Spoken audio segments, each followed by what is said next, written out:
So yeah, I figured we'd go from 1 to 2. Origins, we'll do Origins, then we'll do 2, and then Inquisition. Sound good to you? Okay. So I did. Oh, see, it's unfailing the skill of people in my house to go to the toilet just as I switch the stream on. Like it happens. I think every time I've done it, I go right now. I'll switch it on. Now I will go for a shit. Yeah, and I just heard the toilet too, like before you even recorded. It's fair enough, you know. When you gotta go with the same Jurassic Park.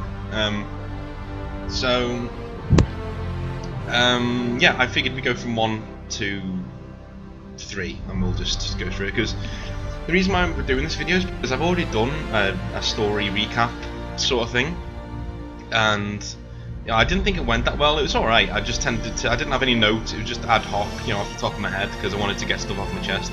Because I was speaking to Penrith a lot of the time, and it wasn't, you know, a very nice experience for me. So, figured we'd go with Origins, and I was going to start by asking you. This is my other half, by the way, my light of my life, who is a Dragon Age fan, of course. And Well, yeah, that's how we met. yeah, that's how we met. Yeah, we actually met through Dragon Age Inquisition. So suck on that. You won't find a cooler meeting story. Find the place anyway. Yeah, how did you get into Origins? How did you buy it, or did you just come across it in the store? Or? Oh, to Origins. So, it's kind of weird actually, because I'd recently connected with one of my friends from high school, or reconnected, I guess. And because he had a Steam account, and I had recently started adding a lot of people on Steam, and we were talking about video games. He knew I liked Mass Effect, and so one day he just bought me Dragon Age Origins Ultimate Edition, just out of nowhere, because I hadn't played it yet. And he has a huge crush on Alistair, so he wanted me to, you know, experience the game, I guess. So. No, is this a straight man's crush on Alistair, or a gay man? Straight man. Oh God. Well, it's weird, he always plays as women in, like, pretty much any game, and just has an obsession with Alistair. It's pretty amusing. Okay. I always found, to me, anyway. Alistair, when I first started playing it, really rubbed me up the wrong way. I was just like, can you take nothing seriously? But stop being the typical BioWare person and deflecting everything with humour, okay? It's really getting annoying. You find there's a lot of characters in BioWare games that do that a lot. Yeah, that's true. But he actually started screaming at me once. Like, in one of my playthroughs, I decided to just sacrifice Isolde. Yeah. when I was saving Connor. Yeah. And I was like, yeah, I don't feel like doing the mage thing right now, and I've never done this before, so I'm curious as to what's gonna happen. So I used Isolde as a sacrifice to bring Connor out. And then he was like, yes, can I talk to you for a moment? What were you doing? Like, just suddenly starts screaming that happened at to me too, yeah. At least once. How could you do that? Alright, calm down, dude. Don't fucking get your breeches in a twist. It's fine. Yeah, he was very angry. So, like, he does take things seriously when it calls for it, but yeah. So like I got it. I think I can't even remember why I got Dragon Age Origins. I think I'd read a PC Gamer article about it in like 2008, or 7. And it was back then when they didn't have any really good box art. It was just like concept pictures and stuff. And I was like, oh, that looks pretty cool. And I wasn't really an RPG guy at the time, and I was, but I wasn't hugely into RPGs. And I actually played Origins before I played Mass Effect, so it was my first proper. Yeah, it was my first proper BioWare game. because I was too young for Baldur's Gate. You know, and I know people. I wasn't old enough mentally for Baldur's Gate. I couldn't sit there and play it that long. And I honestly think, you know, people who say, who are my age, who go, "Oh yeah, I love Baldur's Gate when it first came out." No, you didn't, you liar. No, you didn't. You were a kid. You were a kid. You were looking at. It came out in came out in 1995. Yeah, there's no we were way. All children. Yeah, you were when it 9, came out. 10. There's no way you liked Baldur's Gate. Stop trying to be an elite gamer. All right, you didn't like Baldur's Gate. You're I will actually go on record and say I think it's physically impossible for a child to like that game.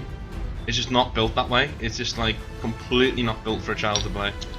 So, you know. Yeah, my cousin had Baldur's Gate 2. I think it was 2 when I was growing up, and so I played that a little bit, but even then I couldn't get into it that much. Like, I liked it, but I didn't really continue. Yeah. I mean, I just think it's really hard. Kind of weird. I mean, even now I find it hard to get into. But yeah, Dragon Age. Go on. Oh, I was just gonna say, I think you had to be the right age when it came out, because, like, if you were, like, a teenager or, like, 20 or something when it came out and played it for the first time, it'd be like, oh yes, this is awesome, but, like, when you're that age and, like, more advanced things are coming out, then you're kind of... Exactly, yeah. I mean, if I was 20 at the time, I'd have been going crazy for it, but, you know. But, also looking at it, and yeah, so that was my first BioWare game, so it was like, that's why it's got such a, but I think it comes across on Let's Play as well. I'm a lot less pissed off with it now than I am with other games, because I just enjoy it, and I just have such respect for it, what they did and how they managed to do it. I mean, there are a few annoyances in there, but that's only because the game's been out for so long, and, you know, they obviously stopped fixing issues at patch 4, which is just like, you know, well, that's it, fuck it, you know, and they just left it alone. But yeah, it's got a special place in my heart. It's in my art category with another. I think it's another 4 games are in that art category. But it's in there. It's the only. I think it's the only Dragon Age game that's in there. I think Mass Effect 2's in there too. But it's the only Dragon Age game that's in there. So yeah. Makes sense. Yeah, I just, yeah, it was awesome. It was absolutely awesome. I mean, I think it was more like as an introduction to a world, it was just, it hit every single note. And when you go back and play it now, obviously it's old hat, and you're like, oh yes, we know the Chantry, yes, okay, blah blah blah. But at the time, they're introducing these like really complex issues to you, and you think you're going into it thinking, yeah, it's going to be like Tolkien, it's going to be like, and it's not. You're like, oh, it kind of is, but it's like a dark fantasy slant on it, and you can tell. Like, I've always said this, is that, you know, a writer's first book, a director's first movie, you know, this is their first time on their own doing their own thing, that they're not doing D&D or Star Wars, they're doing Mass Effect and Dragon Age, so it was like, you know, it was a huge thing for them. You can tell that they put the heart and soul into it all the way through. And it had like engine limitations, but those limitations were covered up by talented developers who made the world seem massive, even though it was actually really, really, really small. And then, as the problem that we'll see later on, is that Dragon Age Inquisition tries to make the world seem really fucking massive, and all it does is just make it feel like it's small. Do you know what I mean? Rather than the other way around. So yeah, what do you think about that? About which of the 1,000 things you said? Just the game in general. Origins? Yeah. Yeah, it's definitely my favorite Dragon Age. Going back to what you said about introducing you to everything, I think it was a really good amount of exposition at each different point.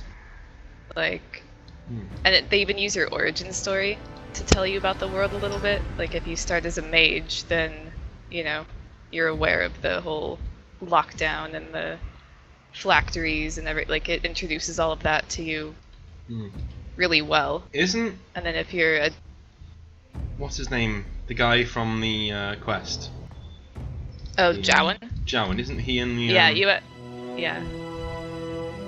Yeah, he's actually your best friend in the circle, and you can help him escape by destroying his phylactery. Oh wow. So you're pretty much responsible for that. Basically, all the shit that happens to Connor is kind of your fault. Kind of. Yeah. I think you can tell him to fuck off, too. But, you know, when it's your first time playing and it's like, oh, this is my best friend, yeah, I'll help you. Yeah. You know? You're like, oh. No, never help kind of that sort of thing. I think that's the thing throughout Dragon Age. You should never help a mage, because it always goes wrong. I think you just like... so you never ever help a mage. Yeah, extend that a little further. Just don't help anybody, you know? Yeah, I mean, I can't wait to play Carnos, because I'm so ready after playing Inquisition this week. And I'm dealing with the bullshit, having to go through all these quests. I'm so ready to just go, nah, just walk off. So yeah, I think the Darkspawn were really well done in Dragon Age Origins. I think they were a constant looming threat, but the writing was so well done that they never seemed...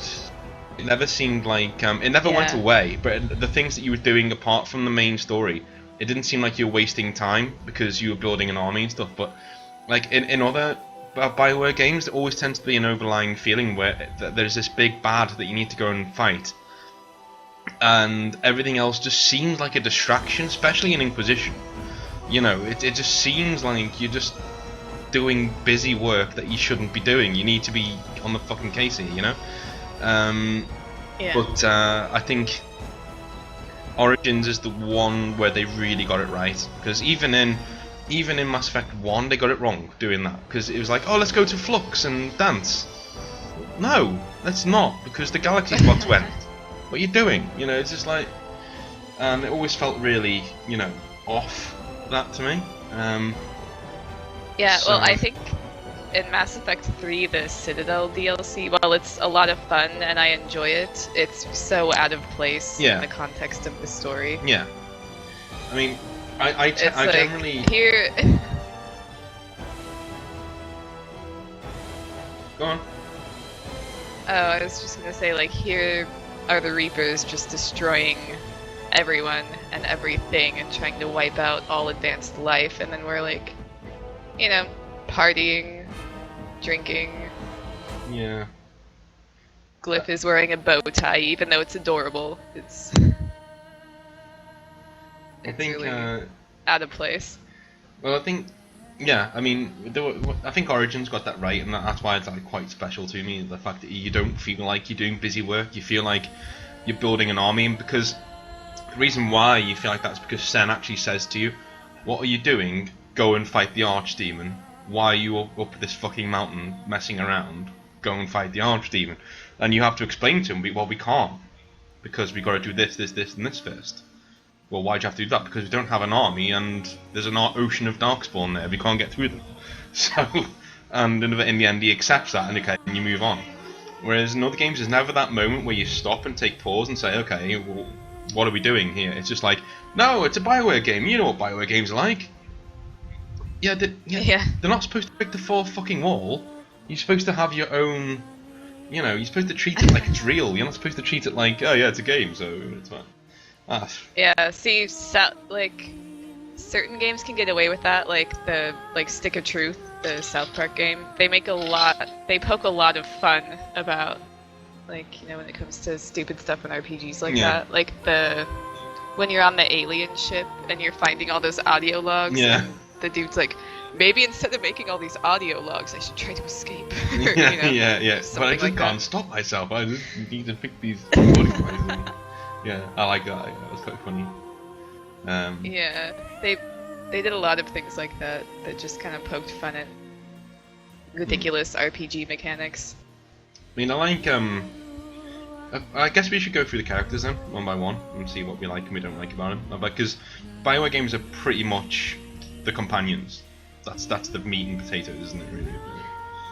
Pretty much, because that's the huge problem I had getting into Bethesda games. I don't really care about anyone in the world. It's just me, and I'm doing these quests and doing a story. Like, the world is cool, like, and everything, like, but I'm just not invested in it because I don't care about anyone in it. Yeah. So I agree with you. So we'll go with probably Alistair first. He irritated me straight away. Like, I found him too, deflecting everything with humor and things like that. I was like, yeah, okay, we've seen. It's not just a BioWare trope. This is something that is lazy and is used in nearly every story I've ever read. You know, there's always a character who has a dark-ish past and covers it up with humor and it's like, ha ha ha ha, aren't I charming? No, you're fucking annoying. That's what you are, you know. But it's the fact that if you take the piss out of him and you just ridicule him and talk him down and tell him he's a dick all the time, he actually just chuckles and accepts it, and it's just like, yeah, like he's like the doofus younger brother. You know, he's just like, you fucking doofus. And he's like, yeah. And you're just like, I really like that dynamic. Yeah. You know, it's really funny. I really enjoy his banter with Morrigan. Yeah. Like, if you have the two of them in the party together, it's really entertaining. I only have them together for a short time. No, it's pretty amusing. He also talks to the dog a lot, which I like. And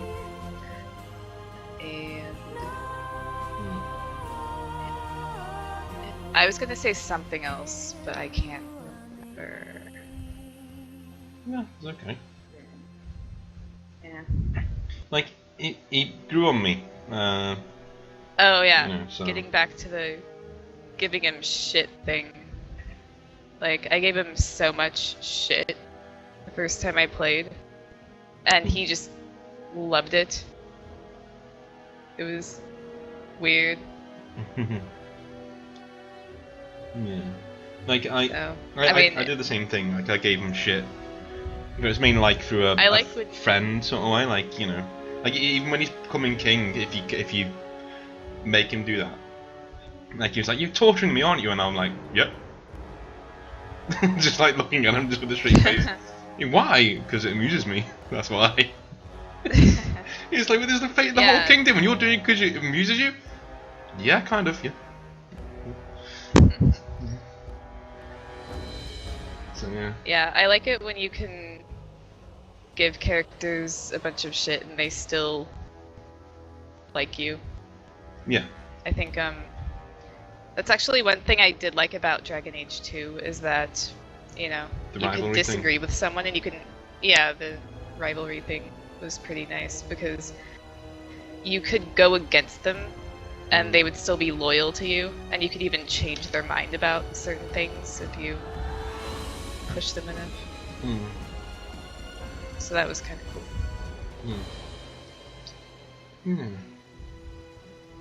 I mean, I liked so I liked Alistair in the end. I liked his story. I liked the fact that he's basically written as this, you know, misunderstood guy who's been hated for most of his life, and you know, it comes across.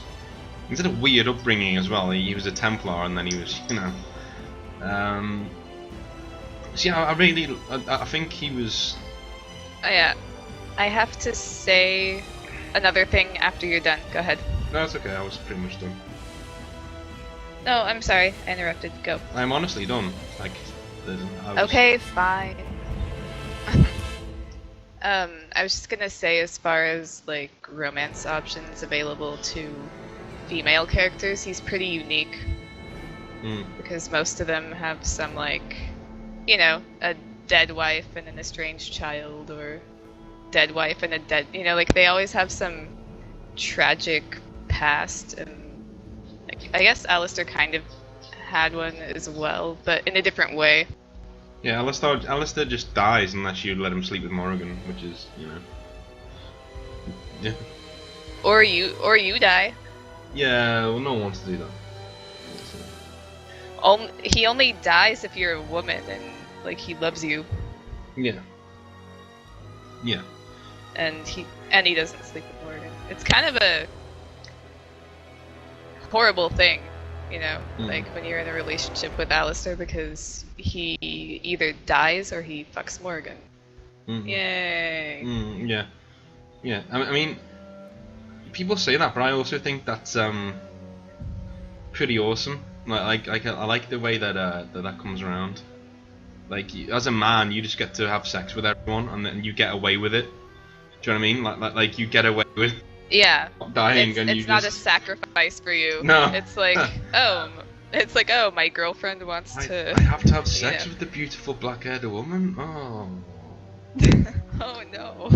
no, she's taking off her clothes. The humanity. It's like, and especially because role-playing Royce. I mean, Royce was just shag a lot. Yeah. He just like, Well, it's fine. it was his romance anyway. Yeah, it was like, his romance anyway. Yeah. So it's like, yeah. Moving on to Morrigan then, because since we've made this anyway. I guess. Yeah, I quite liked. I think she was okay. You know, I think they could have done the you know, they've done the teaching to love thing before. You know, she's like really Right. heartless, and you sort of teach her to love. Sort of. But I don't know. I think they could have done it a lot better, like by introducing a bit of humor. Like you can. And I think they kind of did that actually, and being unfair, they did do that. And you do become like, because Royce was definitely like that, the guy who last role played, he was just like, he was in a romance with her, but he would just take the piss out of her constantly. And to be like, you know, your breeches are stinky. He literally just says that to her one time. Your breeches are stinky. Yeah. It's like, you know. Yeah. So, and you know, she does take a joke. Yeah. She's not a dick. That's the thing. She can take a joke. She's quite shrewish and, you know, harsh. But if you take the piss out of her, she'll take it and just go ha ha ha, you know. And you won't get like a Morrigan disapproves. You'll get nothing. You know, it's just fine. And yeah, she's using you and for the ritual at the end. And yeah, she is, you know, part of a bigger plan. She becomes more irritating in later games when she starts talking like Flemeth, you know, because that is irritating. Like Flemeth, it just irks me. And I really hope in Trespasser that we get to kill her. We won't, because it's Bioware's character, and if they have a boner for somebody, they're just alive, and that's not. We can't do anything about it. So. Okay, well, about that. We'll probably gonna discuss it later on. Yeah, I guess we'll come back to just that. make a note of it. Okay. Well, regarding Morrigan, like you did the whole romance thing, but I've never done that because I always play as a woman. Well, you've seen it now. So, well, yeah, but I don't know. I think she's better as, you know, not a romance option. At least, like comparing what I saw of your playthrough to what I've played through myself, I like her better as just, you know, as I don't know. I just like the way it develops. Like she's just kind of really, really bitchy.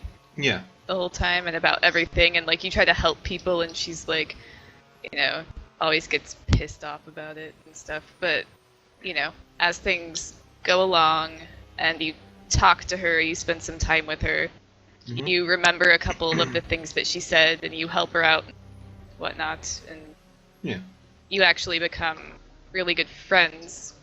And I just like the way that develops. I like, how she's used as like a literary device to basically the fulcrum around what most of the party intrigue flows around. And I also think it's funny that no one in the party likes her. Like literally no one likes her in the party. Yeah. So I like the way that's true. That they don't just suddenly start liking her; that they actually just do not like her. And she's what is it? I can actually. Never mind. Go ahead. Yeah, I don't know. I thought romance was okay. I think it worked for Royce because he was, you know, very sarcastic, and you know he would just look at a woman like that and just go, "I'm not taking your shit," you know, and I'm just get on with it, and you know, and you know, I always thought like Leliana was a bit too prissy and a bit too, oh, I like shoes. It's like, oh, fuck off, you know. But but Morrigan Like, she has that edge to her, and she was written really well. And yes, she's using you, and this is the time before BioWare had already used that fucking trope another 2 times. You know, they left. This is the first time they actually used the mage as using you all along trick. And you're like, oh wow, okay, fine, okay, cool. There's a way out. It's fine. That is kind of a repeating pattern, isn't it? Yeah. So. I also. I think Sorry. Oh well, the thing about Morrigan is that she doesn't fuck you over. The other 2 actually really just fuck things up. Yeah. Like, she just kind of, I mean, she's selfish and she is using you, but like. Well, with Solus, it's more like you find out he's fucked it up in the past, rather than he's fucked everything up. That's that's true. He's like, hey, yeah, sure, you can have the orb. Oh shit. Yeah, it's not one of them. But yeah. So yeah, I liked Morrigan. I liked the relationship with the mother and how fucked up that was. It's like she was, you know, just basically. But I also don't like the fact that, you know, she says she's gonna use me as a husk for her soul, and then you go up to Flemeth and go, "Is that what you're gonna do?" And all she goes, "It may be, it may not be, it may." Oh, fucking shut up! Just have a. And maybe the trees will. Shanker, just shanker every single time. God fucking shut up. And I honestly think that when she talks to Hawk in Mass Effect 2, and she goes, "I've been called many things, Asher Belenar, an old hag who talks too much." I always think in my head that she's talking about the Warden. Like, I always in my head, like, yeah. You know, she's just like, "Shut up, you old hag." Yeah, probably. I wonder if they actually had that in mind when they wrote that line. Yeah, because that's you can call her a hag. I didn't. I just ended up killing her. But you can call her a hag. Yeah. So, yes, I don't like characters like that. I don't like characters who always know more than they're letting on, and you know, you always feel like that, because in reality they know nothing, and you know they know nothing. They're just making it up as they go along. It's like, okay, fine. And it's just a cop out. They say, "Oh, she was a god all along." Oh, was she? Great. You know, I don't care. Or I don't care about her. Sometimes I think the writers don't know what that person has to say, so they make it really ambiguous. Like, oh, well, maybe this or whatever. Yeah. And it's like, you don't even know, do you? No. Writer person. No. You should know, because that's kind of important, probably. Like. Depending on what it is. Well, put it this way: if you're playing Saga and you ask a character about something that they don't know, they will just say, "I don't know." You know what I mean? They won't make up this fucking, you know, the birds and the trees speech when you were talking about, does this rock have a fucking magic in it or not? Soul. Yeah, no, yeah. No. Does this rock have magic in it or not? And it's like, oh, the birds and trees and. Oh, fucking shut up. You know what? I don't care. I'll just throw the rock away. I don't give a fuck. It's fine. You know, you missed your moment. But moving on. But I did like Morrigan. I thought she was really well done. I thought that, like, her past was fucked up and she was actually quite vulnerable, and the way that came across. And I think it comes across more, as you say, weirdly when you're friends with her, because she's still got a guard up. Because as a man, she can use you to have the godchild, so she's got to make sure that you're, you know, liable to sleep with her at any one stage. So, but yeah, I thought she was written really well. Leliana, yeah, I quite like Leliana. Again, she was a bit too pretty for me. Like, she's a bit too idealistic. Yeah. Well, You know? you can change that a little bit. What I don't like about Liliana is, like, if you look at her in Origins and you look at her in Inquisition, there's, like, it's not even the same character at all. No, it's not. Like, I understand people change and characters develop, but it's not the same thing. Like, I think she mentioned shoes once in Inquisition, but it's like, you can't connect the two characters together with shoes. I'm sorry. You have to I'm not that. In Inquisition, she's easily, like, one of my, if not my least favourite. Because I romanced her originally because I thought she'd be a good fit for the warden that I had, who wasn't Royce. He was like a really honourable guy, you know. and Right. so he went with her. But then when I played Inquisition, and I was like, oh my god, you're just not her. You are not Leliana. You're just some random, horrible person who. And let's be honest, what transforms her into that? The Divine dies. A woman who's in her 70s. Well, fuck me sideways. If that's what it takes to get you, you know what I mean? If that's what it takes to get you to go over the edge, you were just weak. You were just fucking.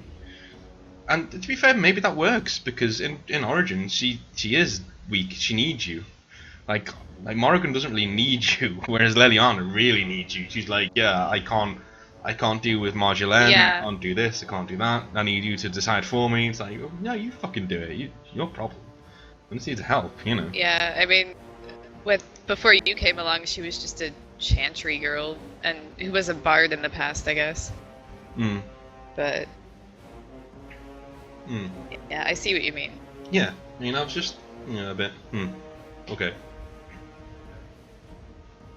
Like I think she was well voiced. The voice actor did a good job, and she was fine, and she was just the average girl in the party, and this is in the era before dual wielding rogues were fucking mental in how much damage they do. I'm finding that in Inquisition now. Yeah. That's stupid. I'm just like, I'm literally waiting for Pride Demons, which are the massive ones, to spawn, and then just one-shotting them, and they're just dead before they even get out the fucking thing. Anyway, I'll save it for later. Yeah, rogues started to become OP in Dragon Age 2. So The dual wielding. I'm probably going to Zevran now, who's like maybe my favorite character in Origins. Actually, my favorite companion. He's not. He's nearly. But, I'm saving the big man till last. It's Sten, right? Yeah, of course. So yeah. Okay. Yeah. I like him. It was good. I thought. He's fun. Yeah. Kind of a man-ho. Like, he pretty much drops his pants at like 70 or 80 approval, something like that. I think mine was about 60. He was just like, would it be would it be out of order if I said I fancied you?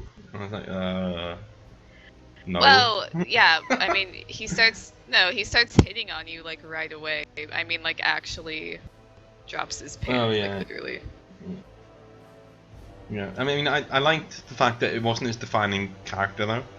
Like it didn't define him that he was gay or bi. He was just Zevran, and he was just this thief dude, this assassin dude who has a very clever wit and has actually had really a bad upbringing. But he doesn't let it define him. He's like, yeah, that's just how it is. It's fine, and it takes a really strong person to do that. So I really liked him, and I was like, I respected him for that. I was like, yeah, that's really cool. The fact that you don't let that dictate who you are. And his war stories are funny about when he sleeps with that girl and then she breaks her neck as she's getting out of the carriage. That sort of thing. Right. That was funny. And I really liked him. I thought he was done really well, and he's voiced by the Inquisitor as well, which is a funny one. Yeah, I never would have known that it was the same. I never would have. It didn't say. No, I definitely wouldn't have known. Yep. So what do you think about Zevran then? Just to wrap that up, because we'll move on a bit quicker now, because we've gone past the big meaty one. So. Yeah, I don't know. I like him. He's fun. I don't know. Like you were saying earlier, even though he has had a really shitty past, he's still a really happy, cheerful person who finds the good in life, I guess. So that's pretty cool. He's not like all, oh, I'm so. Like a certain other fucking elf that we're going to talk about in a moment. You have no idea what I've been through. It's like, oh, fuck off, you cunt. Anyway, yeah, that's. Can you tell I've actually met people like that in real life? Because it comes across, it really does. But yeah, Wynne then. What do you think about Wynne? I'll leave this one to you. What do you think about Wynne? Because I found this one too hard. Okay. So. You found it too hard? Why? I was like, it's Wynne. Wynne's Wynne. It's like describing Qui-Gon Jinn. It's like, it's just Liam Neeson. Yeah, it's just win. I guess she's like the grandmother. She's like, you know, I really love the flirting that she did with the Alistair in Return to Ostagar, where she wants to sleep with him, sort of thing. It's like really quite funny. And she's like, What, did she do that? yeah, I must have missed it. yeah. She's like, What, you wouldn't be do the you remember what first she young says? man I've taken to bed, Alistair. You're like, what? Oh. He's Well, see, yeah. she's probably just fucking with him, though, you know? Mm. Because, I don't know, she does say certain things to certain characters just to get a reaction out of them sometimes. Mm. Not often, but I definitely have noticed that. Yeah, I don't know, she's just kind of a standard lady. She looks out for you and, you know, gets concerned and, you know, just standard And she's an motherly, amazing healer. grandmotherly sort of thing.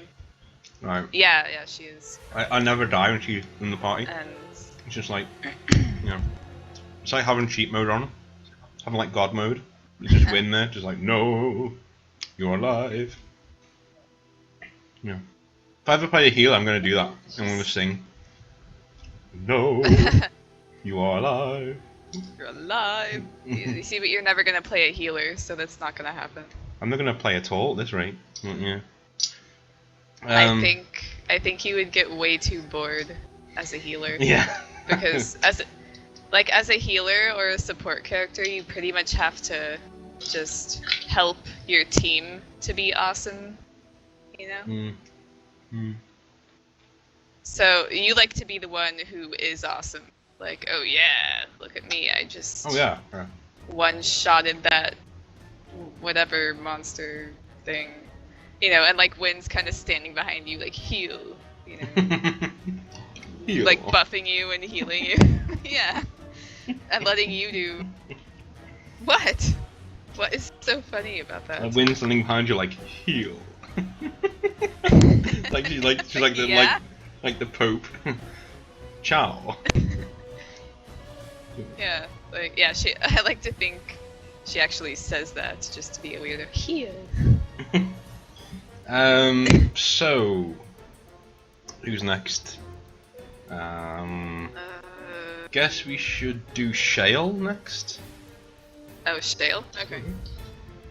I really like Shale. Do you know what, I don't think, Yeah, I think in Shale... Origins, I think this is why I love it so much, because there's not one companion that I go, I hate you. You know, and there's not one companion that I'm like, I don't like you at all. Everyone's good and is written well, and has their own thing. Like, Shale is just this really sassy, you're just not expecting it. Like, when I saw her, I was like, oh. So Gollum's gonna be like, oh, you know, one of those is gonna be really funny, and then she just starts talking, and it's like, oh my god. It's like, oh. Yeah. It's like Shale's... Go ahead. Go ahead. No, I mean, I've already talked. I was just gonna say, I like her dialogue, like all the stories that she tells about the townspeople at the, like when she was just sitting there for 30 years or whatever it was. Yeah, she hates pigeons. Just, yeah, and people, which I can relate to. Mm. Yeah, I mean, yeah. I don't really have anything else to say about her. She was really good. I think if you take it to Caradon's Cross, it's even better because when you take it to the Anvil of the Void and she learns out who she is and what the hell's going on and stuff, she's just like, oh wow, yeah. Right. And yeah, I really liked her. I thought that she was really well done, and like the fact that she, again, every single character in Origins tends to be good on their own terms. They don't need you. They don't need your validation. They don't need, apart from Leliana, but even that comes about in the right way. You know, they're just there to do their own thing, and yeah, and Shale is the archetype of that. She's a good character who has a tragic past. They all sort of have a tragic past, but she's like, you know, especially when she talks to Caradon, he was like, "You had such fire, you know, you are a remarkable woman, Shale," and she's like, okay, didn't even know I was a woman, but Yeah. I've only played the game. I've only had the current playthrough that I'm in the middle of. I haven't touched it in months, but like when I got the Dragon Age Ultimate Edition, I didn't have any of the DLC. It didn't work because there was an error somehow. So on my old computer, I just couldn't get any of the DLC to work, no matter how hard I tried. Then when I got my new computer, I started an Origins playthrough, and I got Shale and like went through quite a bit of her dialogue and everything, but I didn't progress very far through the story. Yeah. So I don't have much to say about Shale just for that reason, other than I like her dialogue. Yeah. And her just kind of attitude. I like how she calls you it. Yeah. Doesn't have better things to do. Every single time you're in China. Yeah. Yeah. It's just like it's that sigh. Yeah. Every time. So yeah, I really like. I thought she was really dry and funny, and yeah, she really got me up for playing the game. If you know what I mean.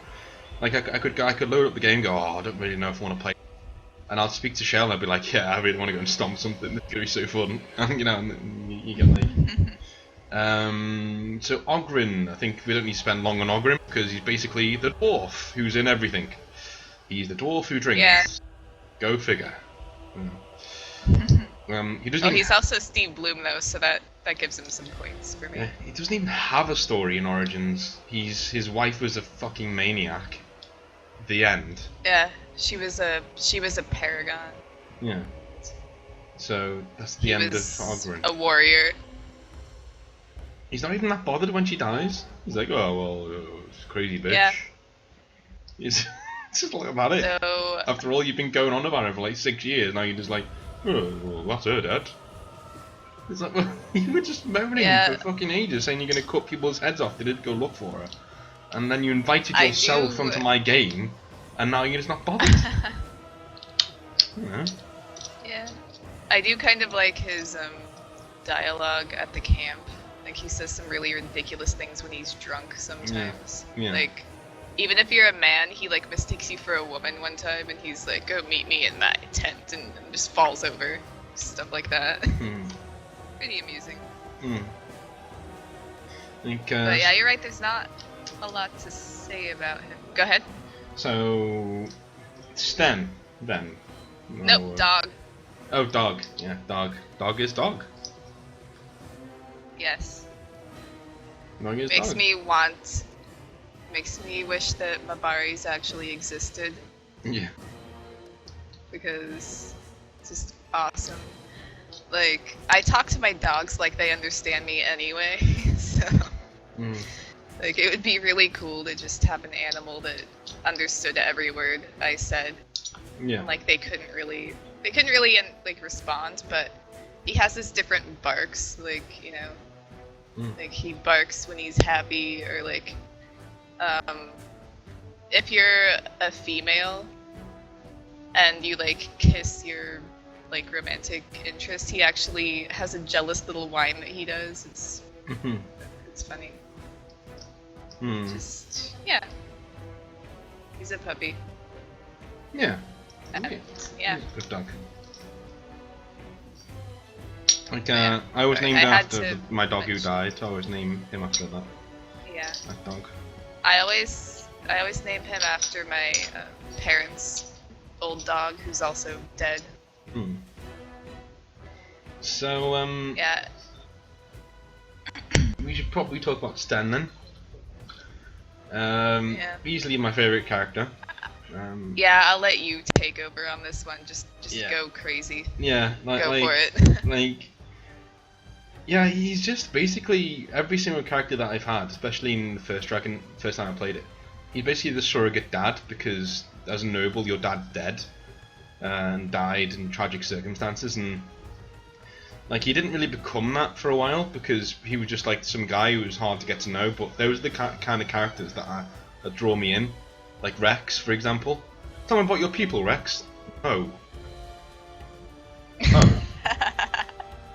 all right? Yeah. You know, it's like I do like Rex as well. it's like, tell me about your people, Stent. No, I'm not gonna do the Bioware thing. Go away. It's like, okay, I like you. You know, it's like, okay, you gotta work for it. Apparently, I've watched behind the scenes. Like, I've read a few like articles and stuff. Apparently, they didn't actually know what the Cume was at that stage, so they just wrote him like he was just like, I'm not telling you, like. Yeah. I'm not telling you what that is because I don't know myself. Yeah. But he is basically. Sorry, you said go mad, so. Yeah, do it. I can add on later. Yeah, so he basically, like, it's when you go up to do the Temple of Sacred Ashes thing and he challenges you to a fight, which you win, and then you go into this temple and as the human noble, the Guardian asks, you know, do you regret leaving your mum and dad behind? And I always say yes, because, like Royce is he has this very harsh exterior and he's very gruff and he's a ladies' man and, you know, but as soon as you mention his mum and dad, he's like, or his family, he goes like, whoa, and goes a bit mental.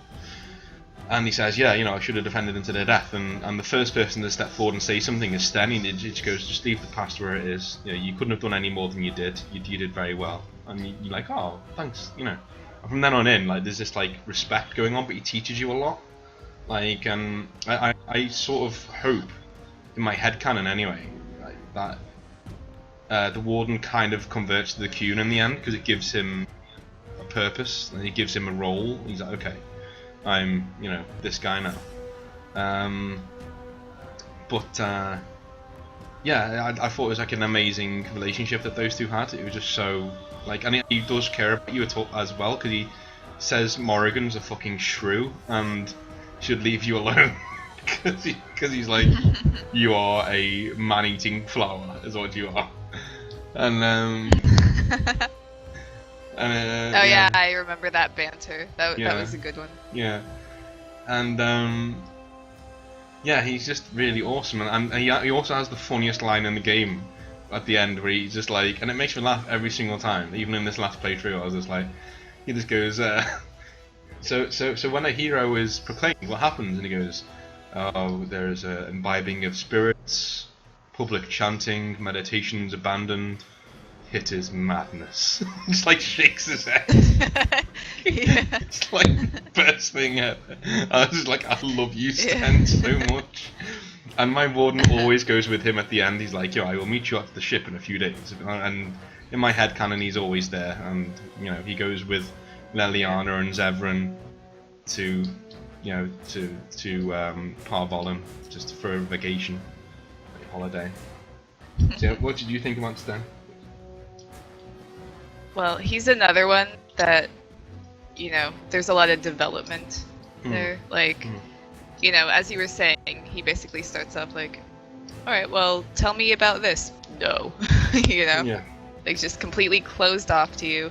And especially if you're playing as a woman, he just doesn't understand at all. He's just like, what are you doing? You look like a woman.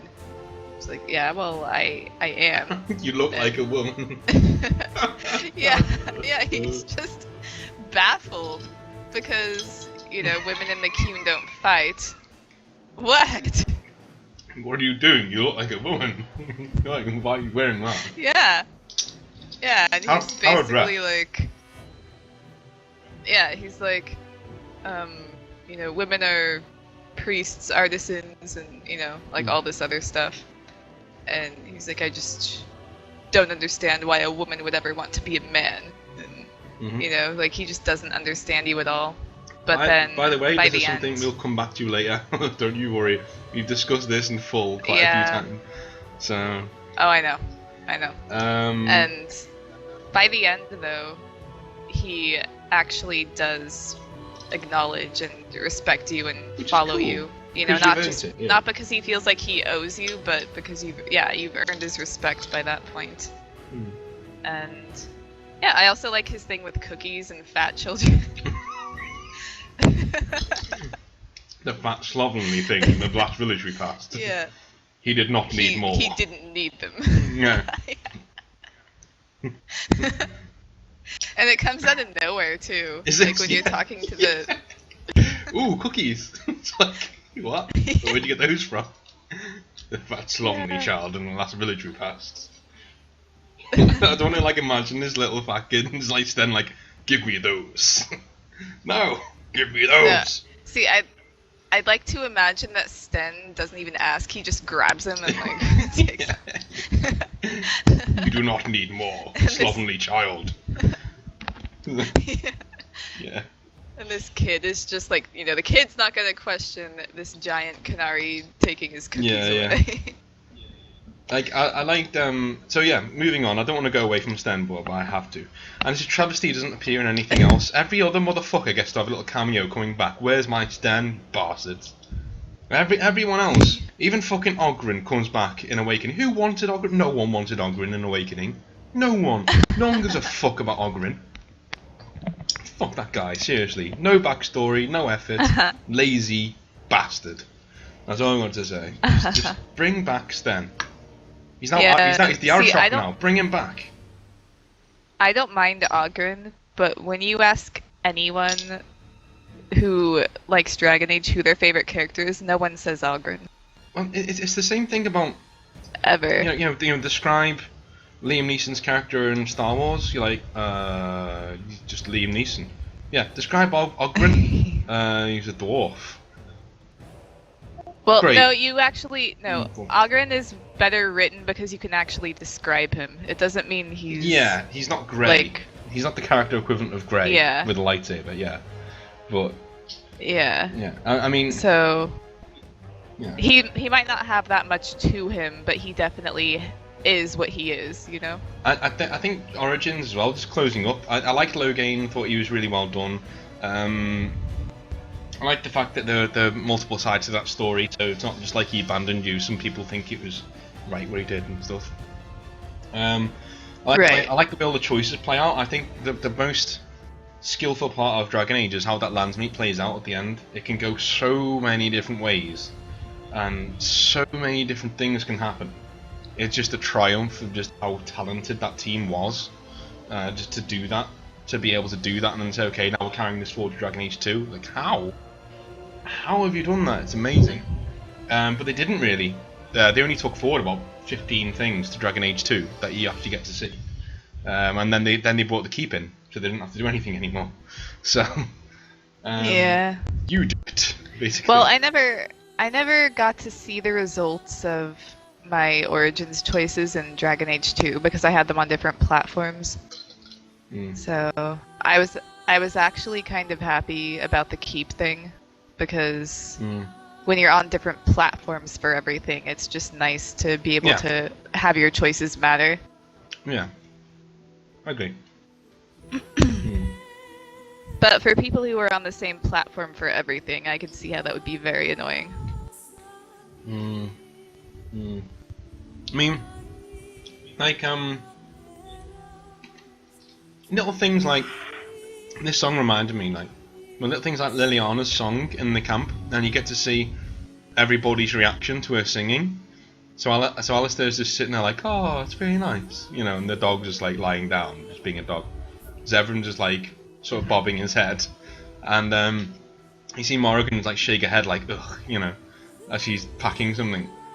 And then, but you actually see Sten, and he just respectfully just bows his head and closes his eyes. I thought that's fucking awesome. Like I still get hairs on the back of my arm standing up when I think about him doing that. So I'm just like, oh, that's amazing. That's what sold me on him. It's going back to him. That's what sold me. I was like, do you know what? You're my favorite character in any BioWare game. Like that's it. Like that's my guy. He's so fucking awesome.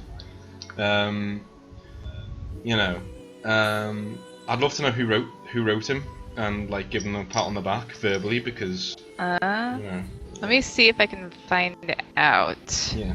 If it's Gator, then well done. That's the one good thing he's written, but I don't think it is. I can't see that being Gator. I think it might be Patrick Weeks. No, he's not pandering enough to be. Sorry. Yeah. Actually, I'm not. Let's see. I'm gonna try and find out who wrote Sten. God knows we're gonna discuss pandering soon. So. Yeah. So, do you want to like split this up between games because we've already been talking for quite a while? Nah, I'll be alright. It's fine as is. All right.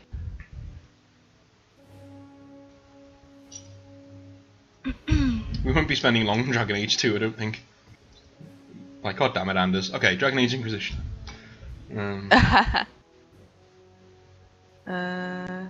Mary Kirby. Oh, yeah, she wrote Orzammar as well. Sten. She wrote Orzammar and she wrote... No, that was it, yeah, she wrote Orzammar. Oh no, yeah, she's fantastic. Well done, Mary Kirby. Let's see. Yeah, she wrote Sten, Loghain, Landsmeet. Wow. Chant of Light, Meryl, Varric, and Dragon Age 2. Mm-hmm. Vivienne, Varric, Dragon Age 3. Yeah. Wow. So she wrote really good characters. Cool. And the Landsmeet as well, my god. Right. So, I think that's enough of Dragon Age Origins. I think we've discussed everything that we need to. It's a game that's too massive to discuss and something like this. We've just got to cover the finer points and then move on, I think, and just how the story, ebbs and flows. And I think, the Darkspawn are used really well. Apart from the weird stuff in the Deep Roads that only I seem to have picked up on, and other people are like, oh yeah, it is like that. Yeah, it is. Yeah. Like they're not. I thought the Darkspawn were done really well. That they weren't just the orcish people. They would actually, it was, and it was Dragon Age Origins is actually a dark fantasy. It's not just, Lord of the Rings with a little bit of blood. It's actually dark fantasy, and you can tell. It's really done like that. Yeah. 2 and Inquisition, not so much, but Dragon Age Origins was definitely a dark fantasy, and it was really well done. The Archdemon's a bit of a letdown. Like you just kick its ass. Yeah. But it felt like a boss battle where Corypheus just didn't. It was like, oh, it's you again. Okay, I'll just slap you around. Yeah, we're gonna get to this in Inquisition about how incompetent the main villain is. He's the bubbling granddad. He's just like, oh. He's like, just know what the fuck he's doing. Yeah, as a story, I thought it was really well done. I think every character was really well written. I can't think of one that wasn't. Even Tim Curry's character in Rendon Howe, who's like just the most normal villain, even he was written well. And his last words, like his last words are like, I deserved more. I was like, okay, fair enough. I get that. That's pretty, And it feels good killing him every single time. Like I actually tell people to run away, so I can kill him, and I always use my family's sword, even though it's like really underpowered by that stage. I'm no, you will die by the sword. It's like fuck you fucking cunt. And yeah, it takes a lot to get that out of me. I'm not that kind of person. I don't really succumb like that to games, but Dragon Age managed it, and that's just how good this game is, Dragon Age Origins. So, if you're watching this and you haven't played it, but yeah, well, we've spoiled it for you, but fuck it, go and get it. And play it. Yeah, I think when your character has a family, that gets me more invested because it feels I have something more to relate to. So we can use that to get into Dragon Age 2, I guess, because. Okay. Like pretty much the whole thing is about you and your family leaving. I guess I guess we can cut this off here, and we can do 2 tomorrow, because it's exactly an hour. So that's good. We can do an hour on each one. Should be nice. Yeah. So that was Dragon Age Origins, and we will be back tomorrow, and we will do 2 and Inquisition tomorrow. Yeah, we could probably do them both at once because I won't have as much to say about them. Okay.